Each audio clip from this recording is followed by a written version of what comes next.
Amigos, buenas tardes. Las noticias este martes 11 de marzo de 2025. Las fuertes lluvias siguen causando afectaciones en gran parte del país. Hola, Gaby. Buenas tardes, María Isabel y amigos. Guayas, Bolívar, Imbabura y Loja soportaron destrozos tras las precipitaciones acompañadas de tormentas eléctricas.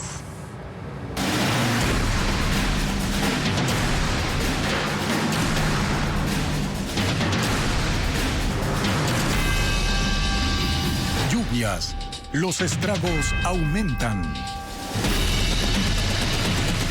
Loja amaneció sumergida en lodo y escombros. La tormenta de anoche desbordó los ríos Malacatos y Zamora, convirtiendo las calles en corrientes implacables que arrastraron vehículos, peatones y estructuras. Negocios, viviendas y hasta un hospital sufrieron el embate del agua, mientras cientos de personas salieron desde el amanecer con palas y escobas para limpiar los daños. Informa Alejandra Sánchez. Loja despertó cubierta de lodo. En cada calle del centro, los escombros marcaban el rastro del agua que horas antes lo arrasó todo. La tormenta de 2 horas convirtió la ciudad en un caos de agua y desesperación.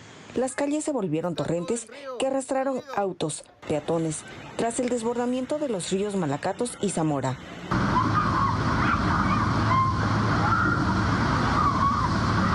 Entre la corriente, una estudiante quedó atrapada, pero pudo ser rescatada.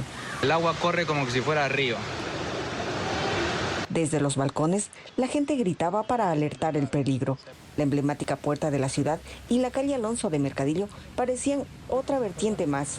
El lodo también ingresó a una escuela, un centro de salud y al Hospital Manuel Ignacio Monteros del IES. El puente en el Parque Simón Bolívar colapsó. Algunos improvisaron barreras como mesas para frenar la fuerza del agua. Algo increíble, primera vez en mi vida que veo esto.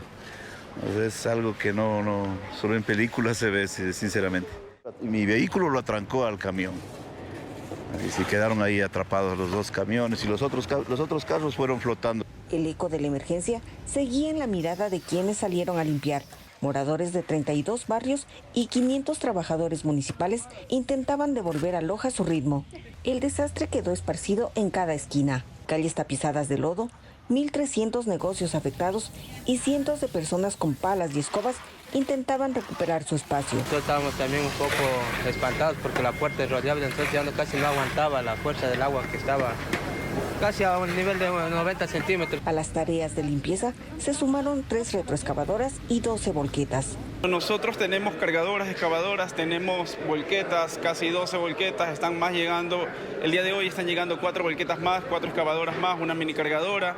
Estamos poniendo personal de microempresas que utilizamos para el mantenimiento rutinario de nuestras vías, lo vamos a poner aquí a disposición del alcalde del cantón, de manera general para ayudar con la limpieza de escombros. El Ministerio de Educación dispuso clases virtuales para todos los planteles educativos del Cantón Loja. El Ministerio de Trabajo ordenó teletrabajo para los funcionarios públicos y recomendó lo mismo a las empresas privadas. A esta hora, el COE cantonal sigue reunido para determinar las acciones que permitan enfrentar la emergencia. Las tormentas eléctricas que llegaron anoche en parte de la costa y Sierra Centro provocaron inundaciones y deslaves en 3 provincias. El caso más reciente ocurrió en Pimampiro, donde parte de una montaña se derrumbó y bloqueó el río Blanco en Imbabura. Diego Cuenca describe otros casos en Guayas y en Bolívar. En la parroquia Balsapamba, en la provincia de Bolívar, una tormenta eléctrica causó un deslizamiento de tierra en el sector Alungoto, en el kilómetro 65 de la vía Guaranda-Balsapamba. El agua ingresó a las viviendas que están cerca de esa carretera y cubrió de lodo los enseres de varias familias. El Ministerio de Transporte recomienda conducir con precaución por esa zona. Este martes, las fuertes lluvias provocaron un deslave de gran magnitud que ocurrió frente a la comunidad El Carmelo de Sixipamba, del cantón Pimampiro. Habitantes reportaron la emergencia en redes sociales, donde se observa que una parte de la montaña se derrumbó y tapó el río Blanco que pasa por esa zona de la provincia de Imbabura. Las autoridades aún no dan detalles de estos últimos casos.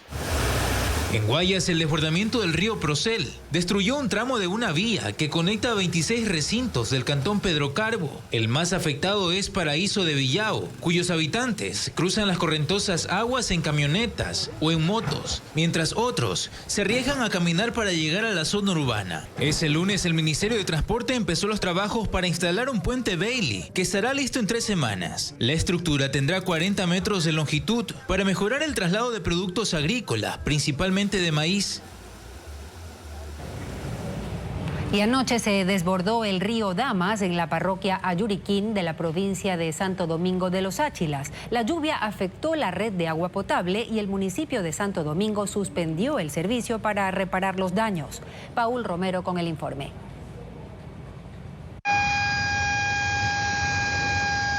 A las 9 de la noche con 54 minutos de este lunes se prendieron las alarmas en la parroquia Ayuriquín de la provincia de Santo Domingo de los Áchilas.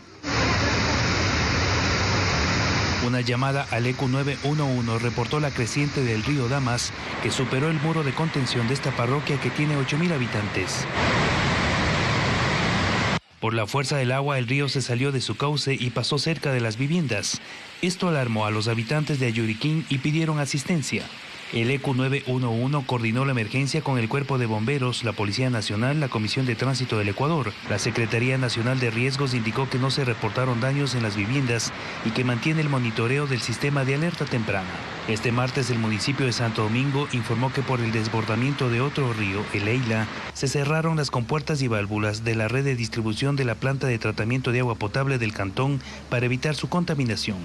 El servicio de agua potable se suspendió desde anoche. Esta mañana, trabajadores del municipio retiraron los sedimentos de la captación. El municipio anunció que hoy se restablecerá el servicio total de agua potable para los más de 300.000 habitantes de la provincia. Mayra Salazar saldrá de prisión este viernes tras cumplir su sentencia abreviada por el caso Metástasis.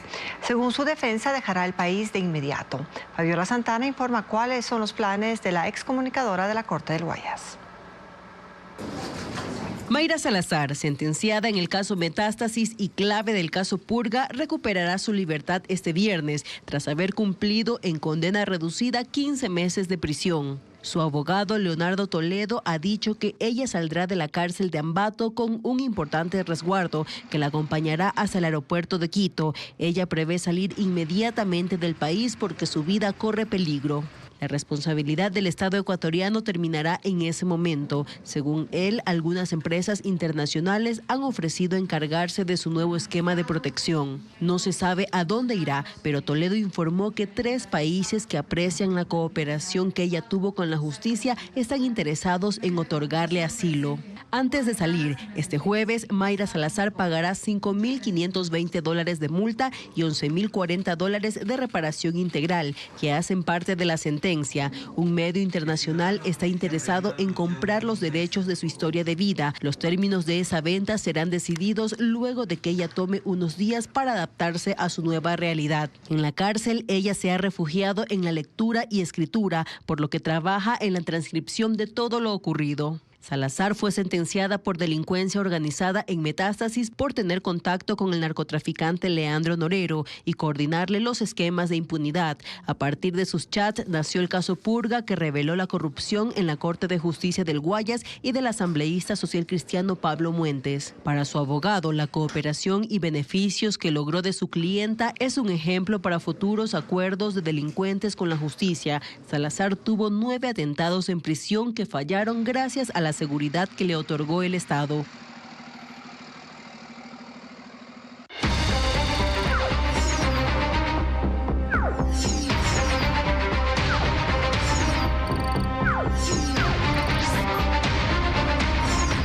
Estados Unidos. Se acaba el sueño. Durante 2025, 18 vuelos con más de 1.800 ecuatorianos deportados han llegado al país. Los aviones arriban 2 veces por semana al aeropuerto José Joaquín de Olmedo de Guayaquil. La mayoría de compatriotas fueron detenidos en México mientras cruzaban a territorio estadounidense. Televistazo estuvo durante 3 semanas recolectando historias en esa terminal aérea. Bessie Granja las presenta en el siguiente reportaje.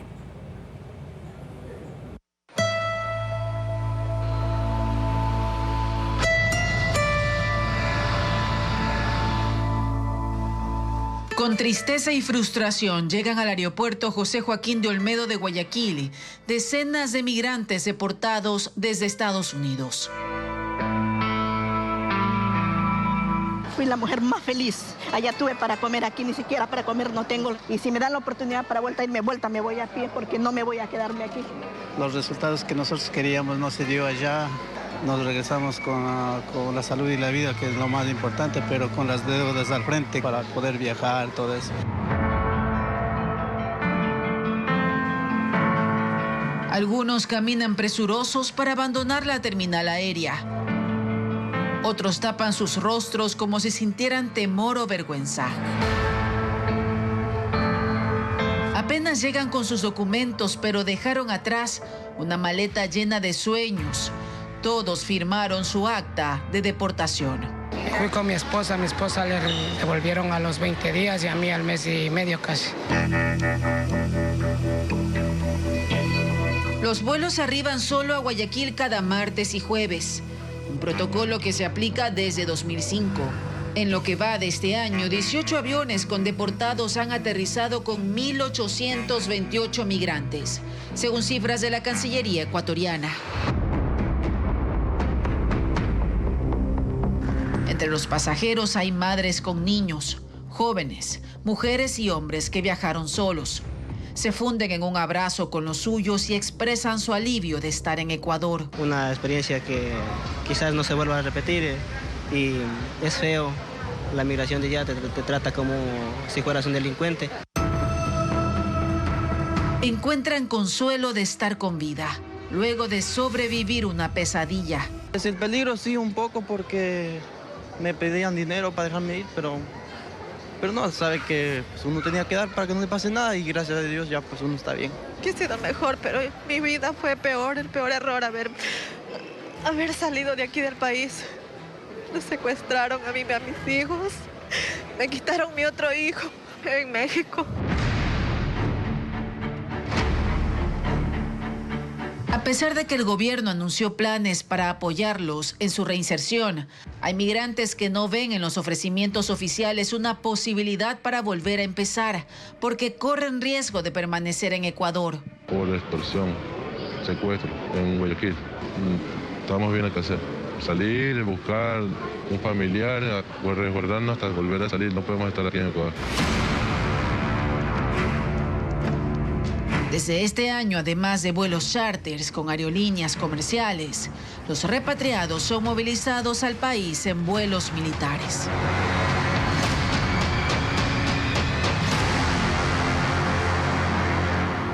Esta noche, Televistazo presentará la tercera entrega de la serie Estados Unidos se acaba el sueño. Los testimonios de los migrantes que regresaron y ahora están en búsqueda de las oportunidades que les pueda ofrecer el país.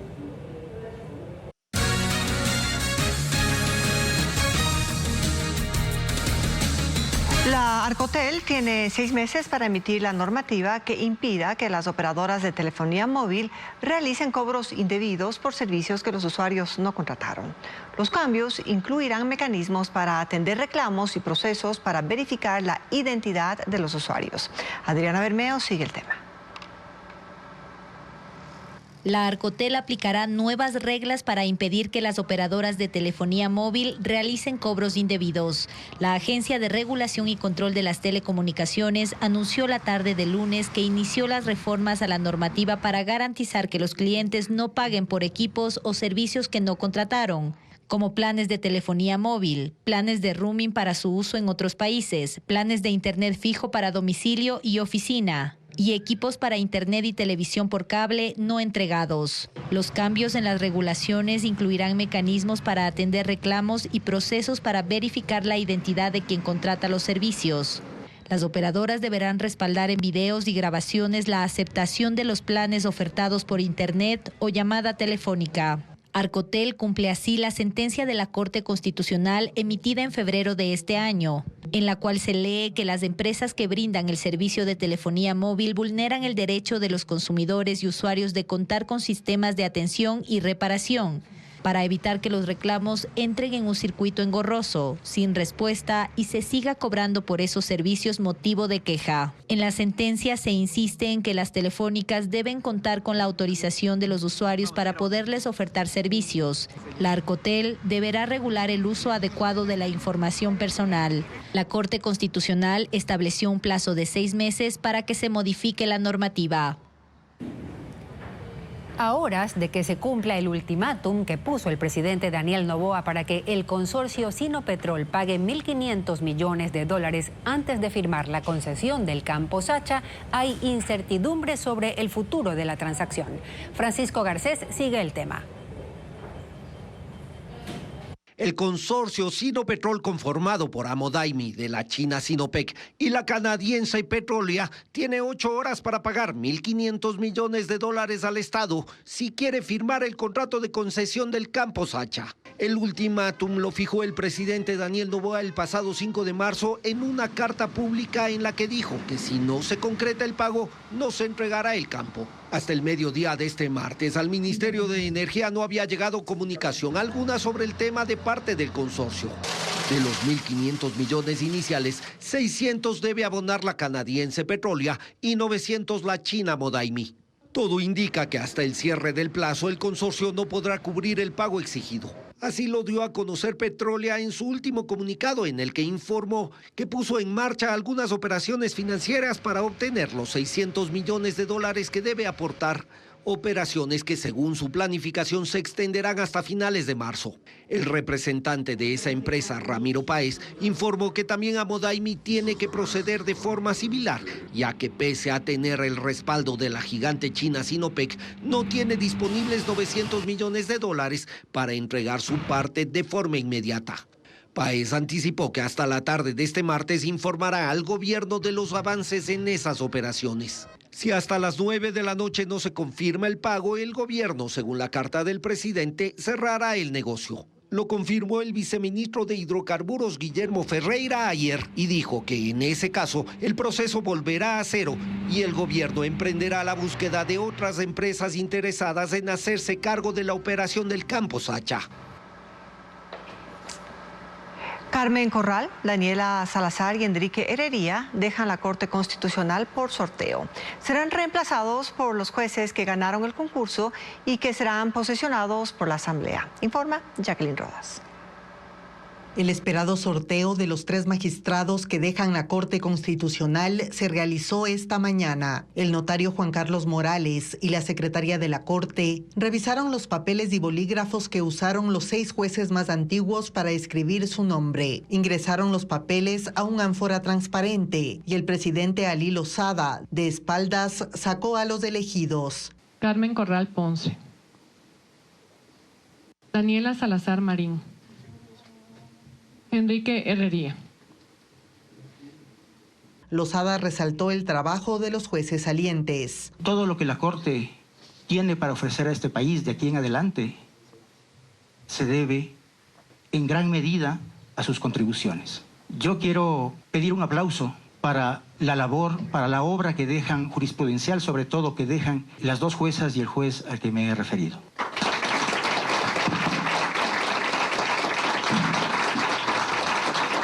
Alí Lozada dispuso que el resultado del sorteo se envíe de inmediato a la Asamblea Nacional para que posesione a los nuevos jueces, Claudia Salgado, José Luis Terán y Jorge Benavides, ganadores del concurso. Corral, Salazar y Herrería seguirán actuando hasta que se concrete la renovación parcial. Cuando la nueva Corte esté conformada, Alí Lozada convocará al Pleno para nombrar a las nuevas autoridades de la Corte Constitucional y para sortear las causas que recibirán los jueces entrantes.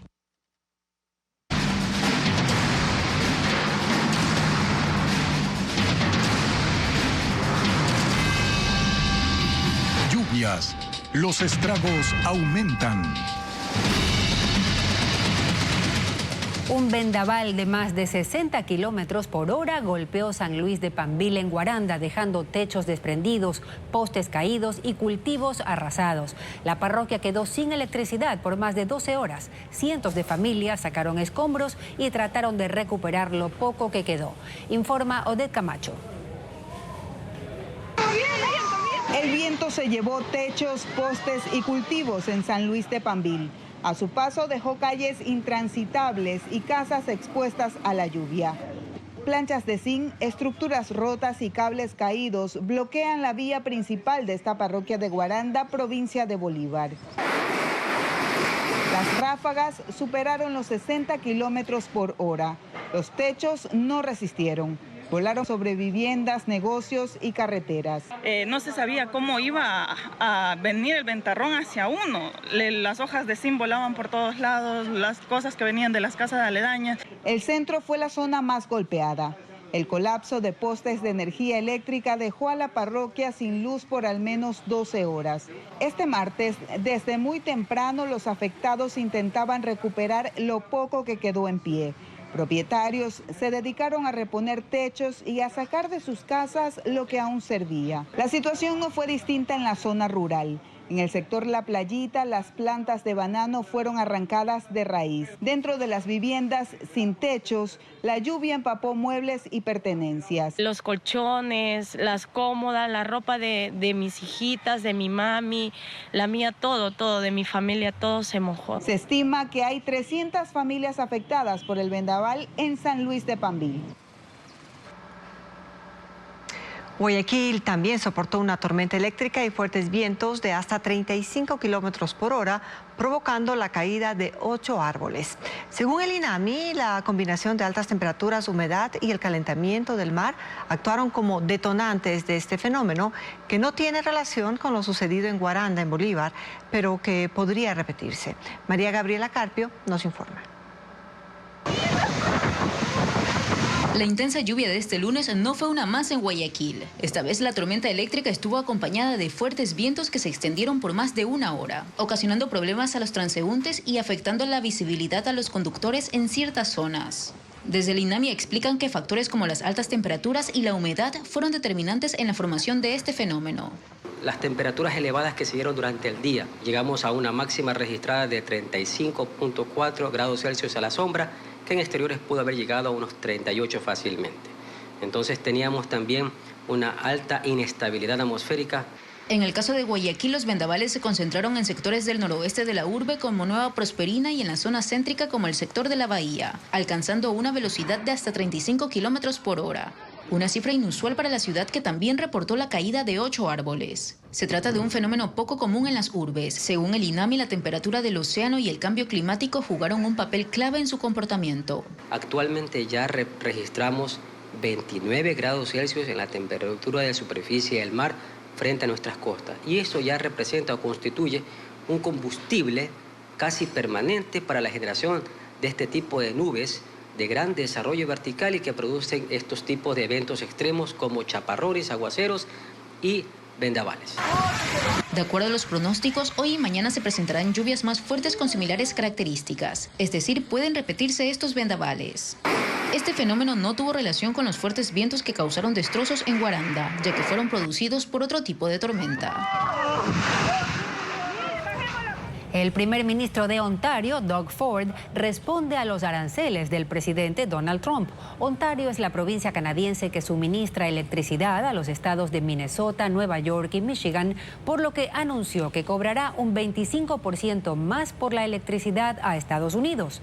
Ford dijo que realmente no quería tomar la medida, pero dijo que si Washington continúa aumentando tarifas a sus productos, no dudará en cortar la electricidad por completo. En represalia, el presidente Trump anunció aranceles del 50% al acero y al aluminio canadiense. Rusia soportó el mayor ataque con drones desde el inicio de la invasión a Ucrania. 337 aparatos no tripulados golpearon la región de Moscú, provocando muertos y heridos.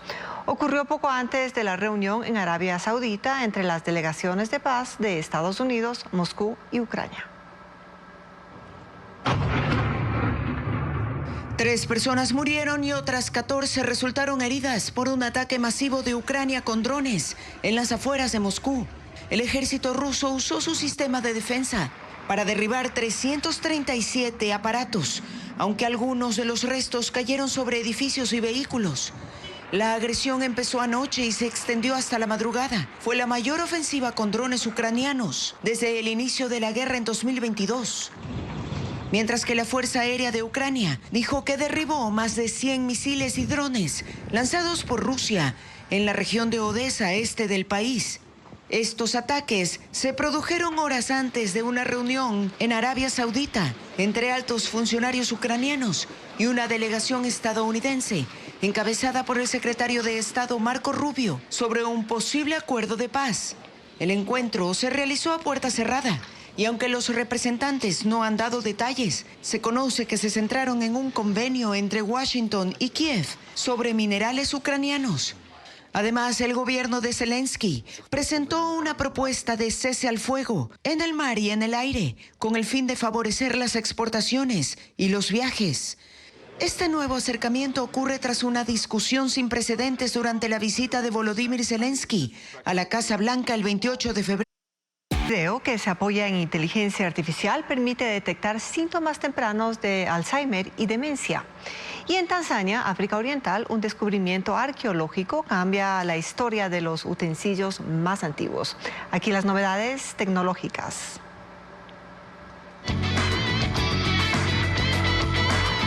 Científicos españoles y Samsung desarrollaron un videojuego basado en inteligencia artificial denominado The Mind Guardian, diseñado para detectar a tiempo síntomas de Alzheimer y demencia. Utiliza 3 juegos y técnicas para examinar al usuario. A partir de la información recogida durante las pruebas, clasifica a las personas con o sin posible deterioro cognitivo. Es una aplicación gratuita y accesible con una tablet para personas mayores de 55 años. En Tanzania, África Oriental, fueron halladas las hachas y cuchillos de huesos más antiguas de la historia, que datan de hace 1,5 millones de años y que fueron utilizadas de forma sistemática por el Homo erectus. Son 27 utensilios, que la mayoría fueron fabricados con huesos largos de hipopótamo y elefante. Antes se creía que el Homo sapiens era el único que realizaba y manejaba este tipo de herramientas. La red social X dejó de funcionar ayer. Su caída comenzó a las 6 de la mañana y 80,000 usuarios reportaron problemas. El dueño de X, Elon Musk, durante una entrevista con Fox Business, dijo que estos inconvenientes surgen debido a un ciberataque masivo para tratar de derribar el sistema, con direcciones IP que se originan en Ucrania. Él adquirió esta plataforma en 2022, antes llamada Twitter. El Ministerio de Salud descarta que hayan muertos por tuberculosis en las cárceles del país. Mientras, en Guayaquil, el COE cantonal anunció que desplegará brigadas médicas para tamizar a la población que vive cerca de la penitenciaría del Litoral, donde, según la autoridad, permanecen 565 presos en tratamiento. Informa Bessie Granja. Para el Ministerio de Salud, los casos de presos y sus familiares contagiados con tuberculosis en la penitenciaría del Litoral no ameritan un cerco epidemiológico, sino otras acciones de prevención. A esa conclusión llegaron autoridades del Ministerio de Salud convocadas por el COE cantonal de Guayaquil, que este martes se reunieron en Segura EP para analizar este problema sanitario con la Mesa Técnica de Salud.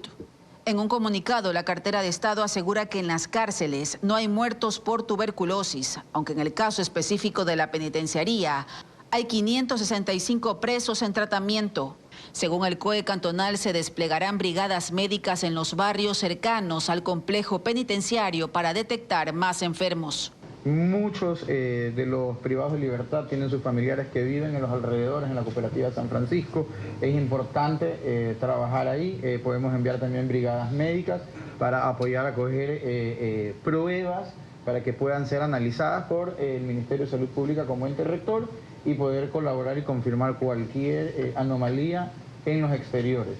Las autoridades en Guayaquil no especificaron cuántos presos se niegan a ingerir el tratamiento, como argumenta el ministro de Salud, ni cuántos médicos atienden esta situación, ni qué protocolos se cumplen en la cárcel para contener el brote.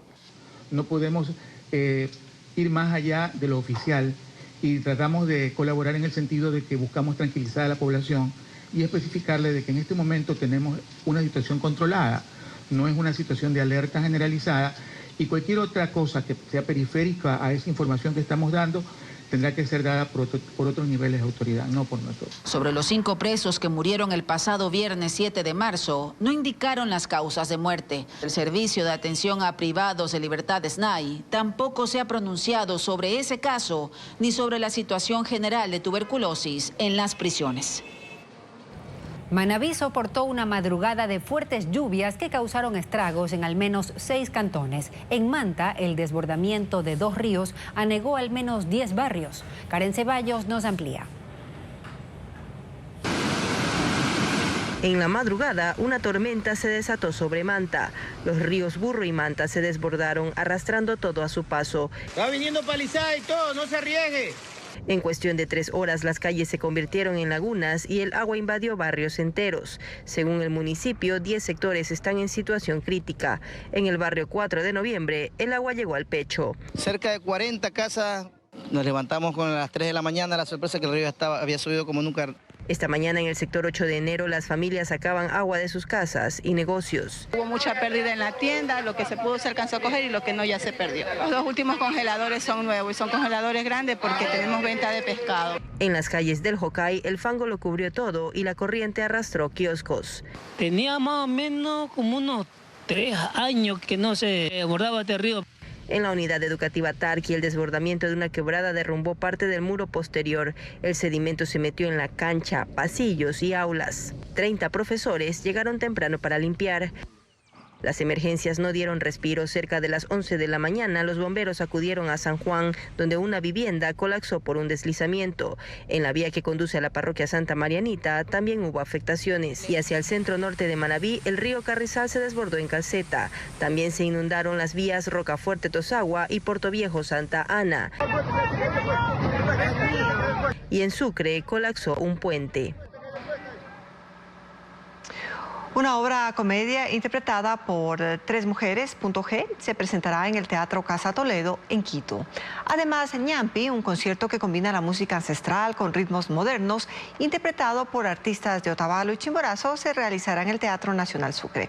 Estefanía Arias con la agenda cultural.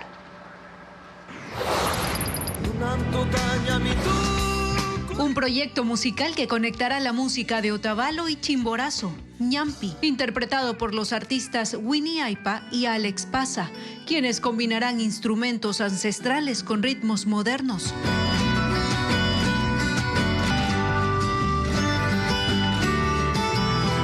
El espectáculo será en el Teatro Nacional Sucre en Quito, este jueves 13 a las 19 horas. Yo no quiero ver. Ay, vamos a ver. No. Las cincuentonas llegaron al Teatro La Bota en Guayaquil, una obra que combinó humor y reflexiones, protagonizada por Prisca Bustamante y Maribel Solines, quienes compartieron con el público historias de madurez, resiliencia y la vibrante vida de la mujer contemporánea. La función es parte del programa Ritmo y Escena, que ha desarrollado este espacio cultural durante este mes para promover el teatro y la música. ¿Qué se supone que hacemos 2 mujeres que no existimos aquí? Bertila lleva 40 años atrapada en una cotidianidad hasta que un día se transporta mágicamente al aeropuerto existencial. Ahí encontrará a unas pasajeras extravagantes. G, una comedia que se presentará en Casa Toledo, en Quito, dirigida por María Beatriz Vergara. Las funciones serán hasta el 23 de marzo, los jueves y sábados a las 20 horas y domingos a las 18 horas.